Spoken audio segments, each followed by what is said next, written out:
দর্শক, আমি এখন দাঁড়িয়ে কথা বলছি এই আওয়ামী লীগের যে কার্যালয় রয়েছে সেই কার্যালয়ের সামনে দাঁড়িয়ে কথা বলছি।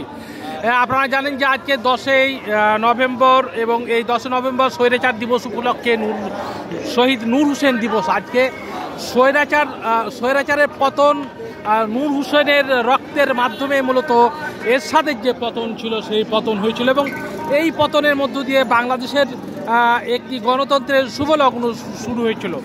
আজকের দিনটি সারা ঢাকা একটি উত্তেজনাকর অবস্থায় বিরাজ করছে। সেটি হচ্ছে যে আমি এখন দাঁড়িয়ে কথা বলছি আওয়ামী লীগের কার্যালয়ের সামনে থেকে। আপনারা জানেন যে গত 5ই আগস্ট শেখ হাসিনা এ দেশ ছেড়ে পালিয়ে গেছেন এবং তিনি তার পিতৃভূমি সেই ভারতে অবস্থান করছেন। সেই ভারতে অবস্থান করার ফলে সেখান থেকে তারা বলছেন যে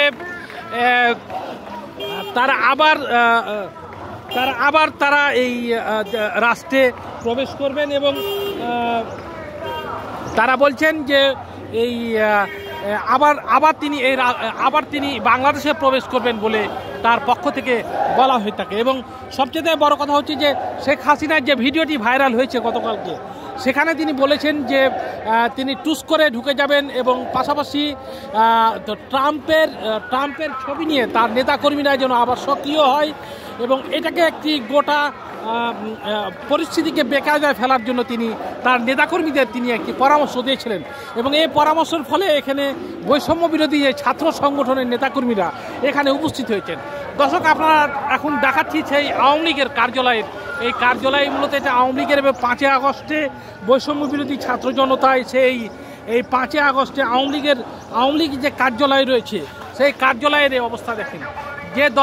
এই দলের যে কি পরিণতিটা হয়েছে আপনারা দেখতে পাচ্ছেন এবং এখানে অনেকেই বিএনপির নেতাকর্মী সহ আরও বৈষম্য বিরোধী ছাত্র জনতা এখানে উপস্থিত হয়েছেন এবং তাদের একটি কথা যে 5ই আগস্ট উপলক্ষে বাংলাদেশে জুলাই এবং আগস্টে যে গণহত্যার ঘটনা ঘটেছে এই গণহত্যার মূলত বিচার করতে হবে। পাশাপাশি যারা দেশ ছেড়ে পালিয়ে গেছে শেখ হাসিনা সহ তার পান্ডারা যারা পালিয়ে গেছেন তাদেরকে বাংলাদেশে নিয়ে এসে তাদেরকে বিচারের আওতায় আনা হবে। এবং দেখতে পাচ্ছেন যে গোটা আওয়ামী লীগ অফিসে একটু হাগুর কারখানা বানানো হয়েছে। দেখতে পাচ্ছেন কি নোংরা অবস্থা এখানে বিরাজ করছে এবং এই বিরাজ করার কারণে গোটা অফিসটাই এখন মূলত একটি নোংরা অফিসে পরিণত হয়েছে এবং অসংখ্য লোকজন এখানে এসেছে কেউ যাতে এই এলাকায়